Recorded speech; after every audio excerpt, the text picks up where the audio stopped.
"Kızımı çok özlüyorum." dedi Ryan Lawrence. Bir babanın yüreğinden kopan duygu dolu cümlelerdi bunlar. En azından sıradan bir insan öyle düşünürdü.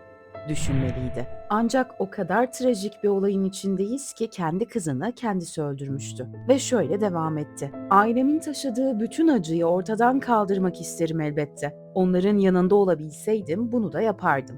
Bu sözleriyle acılarına gerçekten bir merhem mi olmak isterdi, yoksa onların da canını almayı mı planlıyordu? Bilemeyeceğiz. Ama Ryan'ın yapmış olduğu caniliği sizlere neredeyse bütün ayrıntılarıyla anlatabilirim. Bunun öncesinde eğer bu tarz içerikler ilgini çekiyorsa beğenip abone olmayı, fikirlerini de yorumlar kısmında paylaşmayı unutma. Ryan Lawrence, lise yıllarında sanat alanındaki yeteneğiyle dikkat çeken, arkadaşlarının anlatımına göre oldukça yardımsever ve sakin bir gençti. Mezuniyetinin ardından kendi ayakları üzerinde durmak için farklı işlerde çalışmaya başladı. Bu süreçte çalıştığı iş yerlerinden birinde Morgan adında bir kadınla tanıştı. Giderek güçlenen ilişkileri sonucunda sevgili olan çift, bir süre sonra Morgan'ın hamilelik haberiyle evlilik aşamasına girdi. İkili ilk başta bir çocuk sahibi olabilecek cesareti kendilerinde bulamadılar. Çünkü kendilerine bile zar zor yetiyorlardı. Ancak Ryan ve Morgan'ın aileleri yardım etmeye oldukça hevesliydi. İkili de birbirlerine olan sevgileriyle bu çocuğu kabul etmek istiyorlardı. Sonuç olarak bu çocuk dünyaya gelecekti. Böylece aylar sonra Maddox Lawerence bu güzel ailenin yeni üyesi ve mutluluk kaynağı oldu. Ancak bu mutluluk çok uzun sürmedi. Maddox birkaç aylık olduğunda sağ gözündeki belirgin bir kararma Ryan ve Morgan'ı tedirgin etti. Başta ufak bir değişiklik olarak değerlendirseler de içlerine sinmeyen bir şey vardı ve bu konuya bir açıklık getirebilmek için hastanenin yolunu tuttular. Çeşitli muayeneler sonucu minik kızlarının maalesef ki göz kanseri olduğunu öğrendiler. Büyük bir panik ve acıyla altüst olsalar da hiç vakit kaybetmeden Maddox'ın tedavisini başladılar. Ancak hepimizin bildiği üzere tedavi süreci oldukça pahalı bir dönemi kapsıyordu. Yine de çift yılmadılar. Canla başla hem birden fazla işte çalışıp hem de kızlarının yanında oldular. Aylar sonra Maddox kanseri yenmeyi başardı. Bu küçük bedenin verdiği savaş, ailesini ve sevdiklerini adeta etrafında pervane etti. Hem Morgan hem de Ryan, kızlarının yeniden hayata tutunduğunu görmekle büyük bir nefes aldı. Böylece aile için yeni bir dönem başladı. Maddox özellikle babasına düşkündü. Bu yüzden Morgan çalışmaya devam ederken Ryan'ın evde kızlarıyla ilgilenmesi en mantıklı seçenek haline geldi. Ailenin günlük rutini kısa sürede oturdu. Sabahları Ryan Maddox'la birlikte hazırlanıyor, Morgan'ı işe bırakıyorlardı. Ardından baba kız gün boyu geziyor, oyun oynuyor, birlikte zaman geçiriyorlardı. Akşamüstü Morgan'ın mesaisi bittiğinde Ryan ve Maddox onu almaya hazır bir şekilde kapıda oluyorlardı. Çift hem birbirine düşkündü hem de kızlarına. Günler öylece akıp gitti. Kızları büyüyordu ve onlar da bu yolculuğa tanıklık ediyorlardı.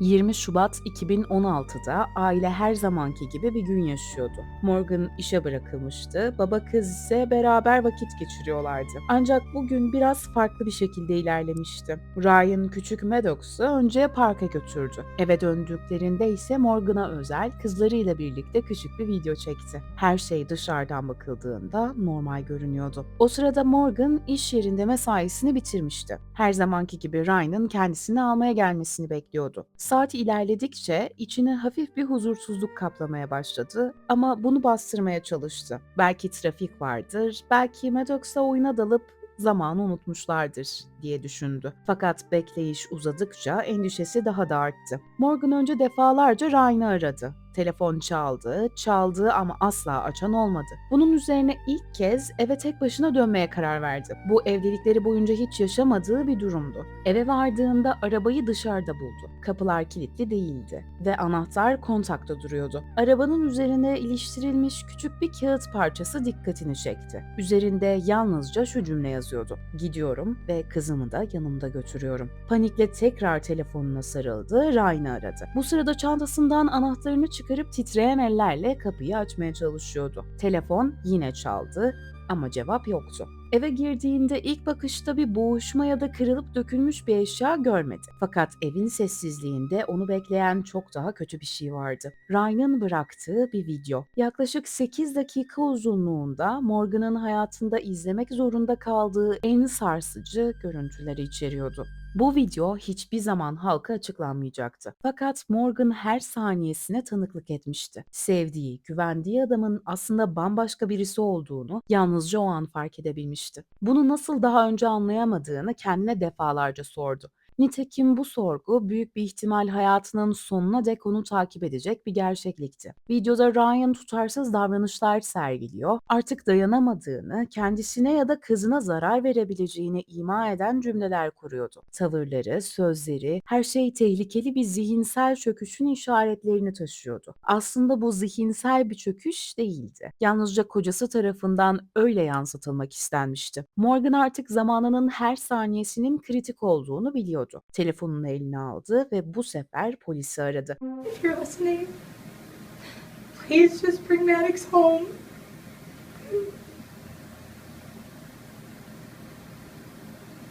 Maddox, I love you, honey. Ryan, please call. We just want to know that the both of you are safe. The whole family loves you. The whole family wants you both home. And, we just want to know that you guys are in a good place. And, we'd love to see you both as soon as possible. Thank you, man. Give me 1 second. I'll take some questions if you have them. Ryan Lawerence, kızını kaçırdıktan 2 gün sonra yakalandı. Baldwinsville'de bir bağış mağazasında çalışanlardan biri, içeri giren adamın televizyonda aranan şüpheliye benzediğini fark etti. Bu durumu hemen polise bildirdi. Ryan büyük bir ihtimalle fark edilmeyeceğini düşünüyordu. Çünkü saçını perukla gizlemiş, gözlük takmış ve kılık değiştirmek için uğraşmıştı. Ancak tüm bu çabalar kaçışını uzatmaya yetmedi. Polisler kısa sürede bölgeye ulaştı ve Ryan'ı gözaltına aldı. Yakalandığı anda dikkat çeken bir diğer şey Ryan'ın sırtında taşıdığı büyük çantaydı. Çantanın içinden çıkanlarsa akıllara tek bir şey getiriyordu: uzun süre saklanmak için hazırlanmış bir plan. Çantada çeşitli aletler, konserve yiyecekler, birkaç farklı peruk, makyaj malzemeleri ve ten rengini değiştirmeye yarayan spreyler bulunuyordu. Bu malzemeler Ryan'ın kaçışının anlık bir öfke patlaması değil, belli ölçüde planlanmış bir eylem olduğunu açıkça ortaya koyuyordu. Ancak gelin görün ki Ryan sorgusunun ilk saatlerinde etkileyici bir oyunculuk sergileyerek psikolojik bir çöküş yaşadığı izlenimini vermeye çalıştı. "Delirdim. Ne yaptığımı bilmiyorum" tarzı açıklamalarla polisi yanıltmaya uğraştı. Fakat çantasından çıkan malzemeler bu rolün inandırıcılığını ortadan kaldırmıştı. Yine de Ryan direnişini sürdürdü. Farklı hikayeler anlattı. Maddox'un güvende olduğunu, onu tanıdığı ve güvendiği birine bıraktığını, kendisinin ise sadece biraz nefes almaya ihtiyaç duyduğunu iddia etti. Bu yalanları aralıksız 18 saat boyunca tekrarladı. Soruşturmayı yavaşlatmak, zaman kazanmak ve polisin dikkatini dağıtmak için elinden ne geliyorsa yaptı.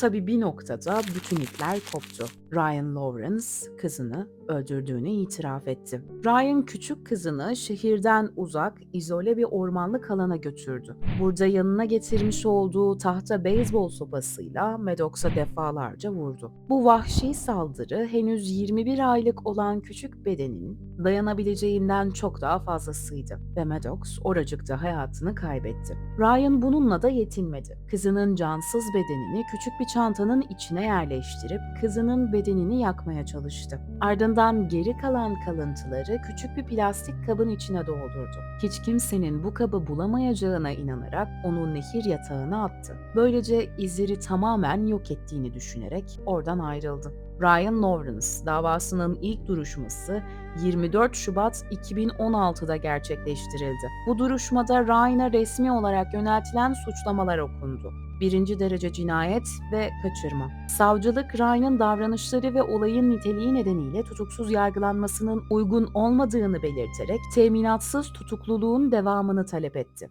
Hakim bu talebi kabul etti. It's alleged that you, Ryan Lawrence, being over 18 years of age, being over 18 years old, on or about the 20th day of February 2016, committed kidnapping in the first degree, and that in the course of and in furtherance of such crime, you intentionally caused the death of 22-month-old Maddox Lawrence. To wit, it is more specifically alleged that after abducting Maddox Lawrence from Onondaga County, the defendant unlawfully brought her to a remote and secluded location in Cortland County and intentionally struck Maddox Lawrence in the head with a wooden baseball bat, resulting in blunt force trauma that caused her death. That you then placed her body and the baseball bat in a prepared fire pit for hours. Afterwards, the defendant took Maddox Lawrence's charred remains, consisting of her head, torso, and parts of her legs, and placed them in a container, then transported them back to Onondaga County, tied the remains to a cement block, and disposed of those remains in Onondaga Creek. Duruşma boyunca Ryan sorgu sürecinde olduğu gibi zihinsel olarak dengesiz bir profil çizme çabasını sürdürdü. 29 Şubat 2016'da yapılan ön duruşmada savunma tarafı davanın yoğun medya ilgisi sebebiyle adil bir yargılama yapılamayacağını savundu. Bu nedenle davanın başka bir bölgeye taşınmasını talep ettiler. Ancak mahkeme bu talebi reddetti.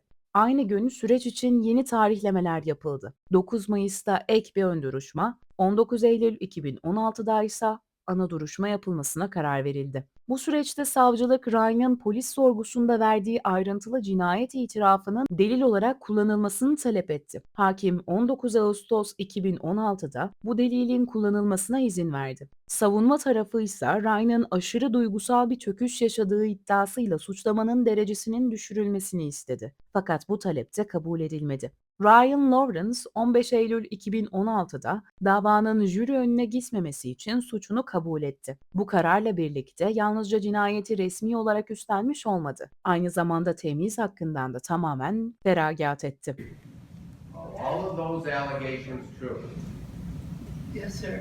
Dava sürecinde hem Morgan hem de Ryan söz hakkını kullandı. Acılı anne kızının kaybının yasını tutarken yanında yıllardır sırtını dayadığı, hayatının aşkı olarak nitelendirdiği adama bakıyordu. Sözleri hem öfke hem de çaresizliği yansıtıyordu.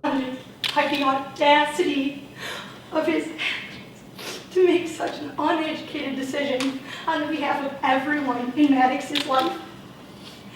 Any one of our family members or friends would have gladly taken her from you if you had just told her that you were feeling you were going to harm her.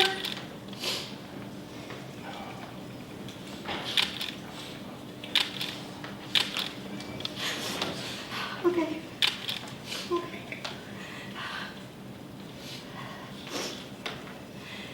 His completely irrational actions have left me with no answers or closure.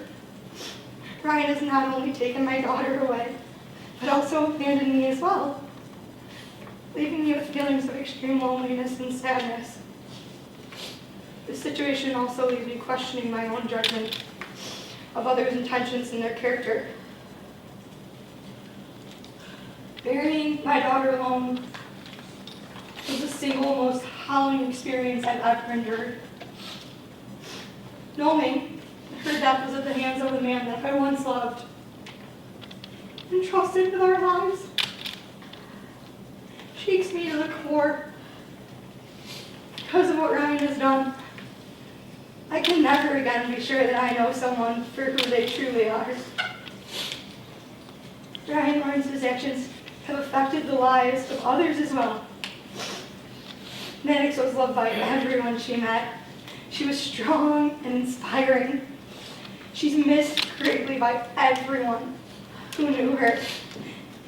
And those who were very close to her, such as our family, are heartbroken and outraged.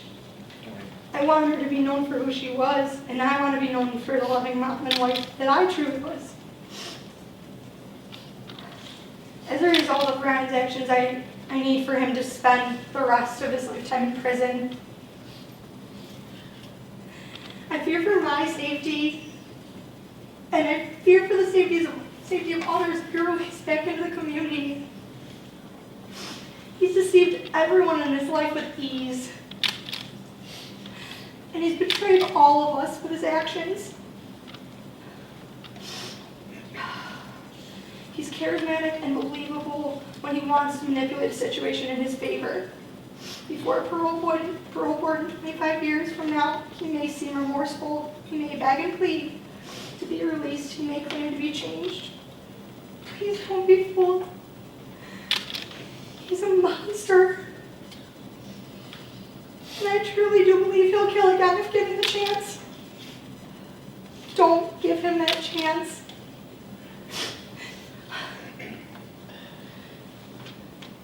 This is the most horrible thing I've ever endured in my life. But I want you to know, you will not drag me down. I will rise above this and honor my daughter with my own life. You took Maddox's only chance at life, Ryan. And therefore, you don't deserve another chance at your own. Morgan'dan sonra söz hakkı Ryan'daydı. It's incredibly hard to talk about this for many reasons, and even harder to find the words to explain such a horrible crime.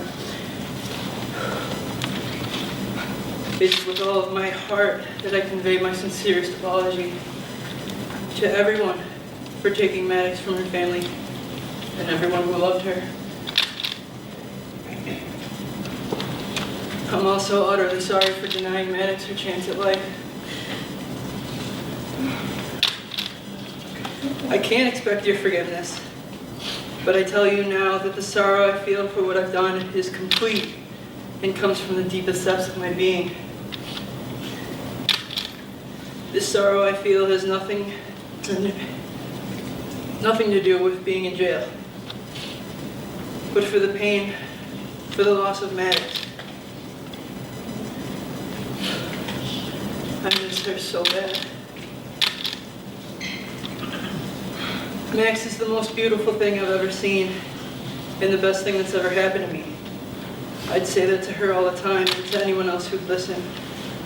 It was amazing to have her everywhere I went, including all the times I brought her to work with me. When our baby was diagnosed with cancer, we were in shock, but hopeful that the doctors in New York City would cure her, as indeed they did. Even after enduring countless overnight trips to the hospital and fruitless attempts at soothing a baby who couldn't possibly understand why she couldn't eat for hours before invasive treatment procedures, the threat of her cancer returning was very real. Our work schedules were arranged so that one of us was always with the baby, but there was very little time for the three of us together, nor enough money for a sitter or much of anything else. Still, we treated her and fed her better than we did ourselves, and loved her far more than anything else we've ever known. In no way can I justify my actions, and there is no one to blame but myself. There is no good explanation for such a horrendous crime, and regret is too simple a term to describe what I feel. What I can say is I've never felt such strong emotions towards anything in my life than my ever-growing and unconditional love for Maddox, and now I'm completely distraught by overwhelming grief and anguish for what I've done. I was never jealous of my daughter. Both our families know I loved Maddox.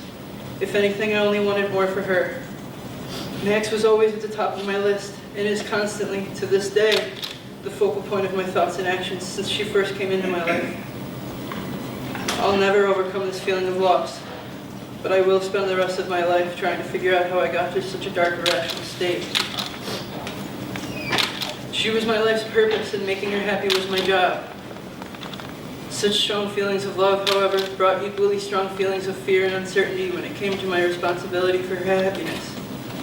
Although I blame no one else for my acts, as the pressures to give her the perfect life built up, I also struggled against relentless waves of negative emotions every day, bearing witness to this. Yet no reason and no psychological diagnosis seemed plausible to me to have made me commit this act against my very nature. This Easter, my father, weeping, asked me what I was thinking. In despair, I gave him the only answer I could. I don't know.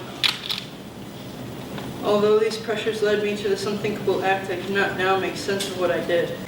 Not a second goes by when I don't wish I could take back what I did, and that Maddox would still be alive. I pray all the time that she's in a better place and that God and my mother are watching over her. It's To Morgan and all of those who loved her, I hope that from my plea and acceptance of responsibility, you can find at least some measure of closure from the pain I inflicted.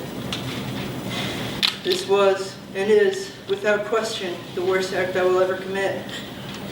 I recognize that no one but myself can be blamed for this atrocity, and I will always be traumatized knowing I'm responsible for such incomprehensible actions. Although I accept this punishment, nothing can be worse. Nothing can be worse than my own despair at the loss of Maddox, and I regret that I'm not alone in that feeling. I love my daughter with all my heart. The only thing that can match my love and loss of her now is the dreadful pain and remorse I feel for committing such a terribly terrible crime. I'm sorry. I know I can never be sorry enough.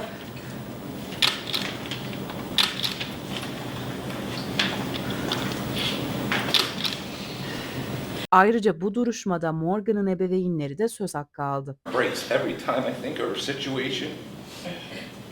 It is so unfair that my daughter had to experience this tragedy, let alone live the rest of her life with this sad reality. I wish somehow I could have protected her from this loss, but I could not. I am also the deeply saddened grandfather of Maddox Lawerence. I miss her every day as I wake up, reminded of what Ryan Lawerence has done. I cannot fathom how a father is able to take the life of their own child. The killing of Maddox totally infuriates me, completely disgusts me, and ultimately saddens me. But it has also created in me an overwhelming feeling of loss. Böylece dava doğrudan ceza aşamasına geçti. You had no right. You had no right to decide when she should die. And what you did not kill was the love in the hearts of so many relatives and friends. That love in their hearts will live forever. It is a sentence and judgment of this court that, based upon your plea of guilty to murder in the first degree, is charged in the first count of this indictment that you be sentenced to the maximum sentence of life imprisonment with a minimum of 25 years. Relative to your plea of guilty to murder in the second degree as charged in the third count of this indictment, it is a sentence and judgment of this court that you receive the maximum sentence of life imprisonment with a minimum of 25 years. By law, these sentences must run concurrently with each other. Bu süreç Maddox'un sevenleri, özellikle de annesi için oldukça yıpratıcı olmuştu. Çünkü davanın kilit bir noktasında Ryan'ın işlemiş olduğu bu cinayetin sorumlularından biri olarak da anne Morgan gösterilmişti. Ancak sonrasında anlaşılan gerçekler annenin masumiyeti olsa da kim bilir Morgan o sıkışıklıkta bu yükle nasıl baş etmiştir. Şimdi Ryan parmaklıkların ardında. Ancak oradan da acitasyonunu sürdürme peşinde diyebiliriz. Çünkü kısa bir süre içerisinde kendisi bir röportaj vermiş ve şunları dile getirmiştir. Lawerence said that a week before the murder, he realized his deceased mother would have wanted him to send Maddox to her to solve his family's problems. I'm not alone. I have my family. But being in this cell with nothing but my thoughts is tormenting. So, I mean, I can't close my eyes. I can't sleep. To live this life that I've created for myself is hell. Hell exists. It's real. I know that. And I've created it for myself. You don't have to die. I want to jump back to that day that it happened. You're in the woods with her. Do you speak to her before it happens? Do you tell her goodbye? What goes on between you two before?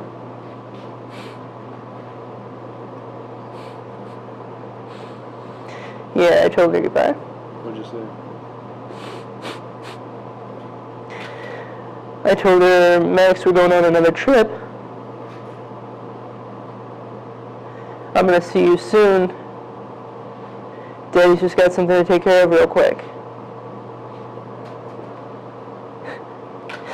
I told her I loved her and that she was the best baby in the whole world. Were you crying? Yeah, I was crying. Did she say anything or do anything?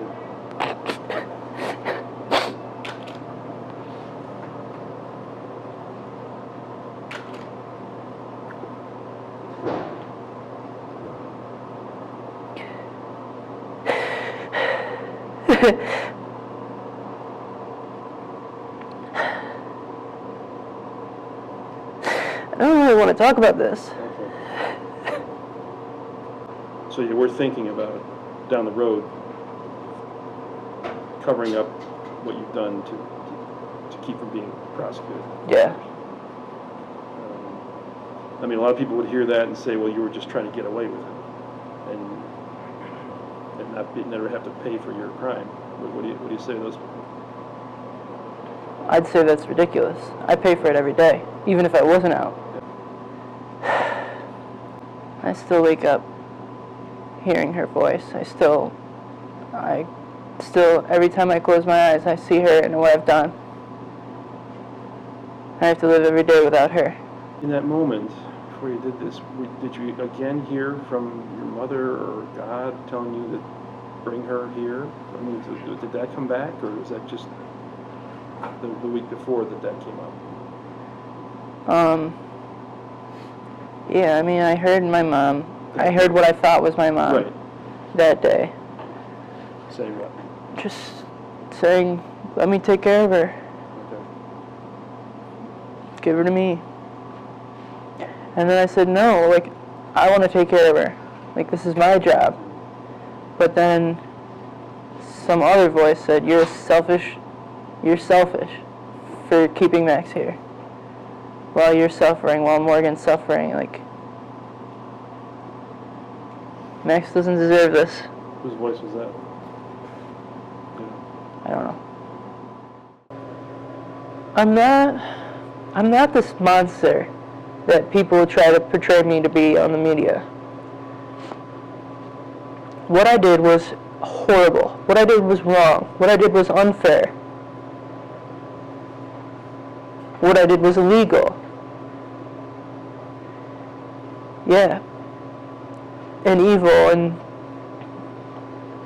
but it wasn't me. It was this storm, it was this madness that was taking over.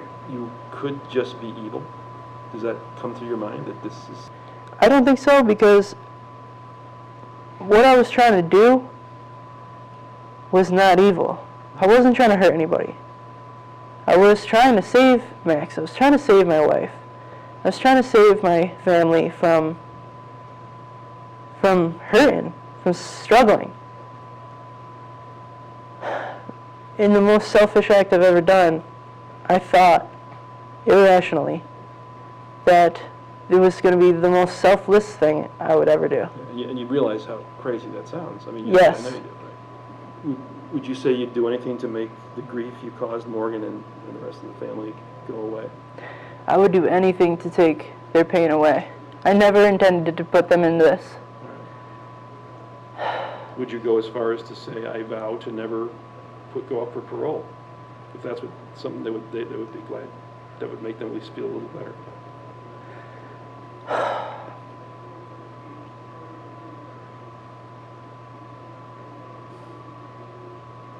I mean, you could do that. Yeah, I guess I could.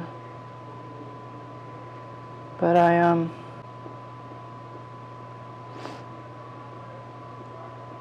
don't know, I just feel so bad. I feel bad for them, and I feel bad for my family also. My dad and my sisters. They want to see me get out. Gördüğümüz üzere Ryan bu cinayeti neden işlediğini açıklamakta zorlanıyor. Öne sürdüğü anlık bir patlamaydı ya da delirdim gibi ifadeler, yanında taşıdığı çanta ve kaçışı için yaptığı koşu antrenmanları göz önüne alındığında inandırıcı görünmüyor. Savcılık içinse Ryan'ın cinayeti işlemesinde büyük olasılıkla kıskançlık rol oynadı. Maddox'un kanser tedavisi sırasında ve kanseri yendikten sonra aldığı ilgi, Ryan'ın kendi aldığı ilgiden daha fazla göründü. Bu onu irite etti ve kızını ortadan kaldırmak istedi. Öte yandan Ryan kendi ifadelerinde daha karmaşık bir motivasyona da işaret ediyor gibiydi. Acı çekmekte olan kızımın acısına son vermek istedim. Bu vahşet bir babanın değil, bir insanın bile yapmaması gereken bir eylemdi ve kızı için bir gram üzülmeyen bu babanın timsah gözyaşlarını sizin değerlendirmenize bırakıyorum. Düşüncelerinizi ve duygularınızı yorumlar kısmında bekliyor olacağım. Sağlıcakla ve güvende kalın.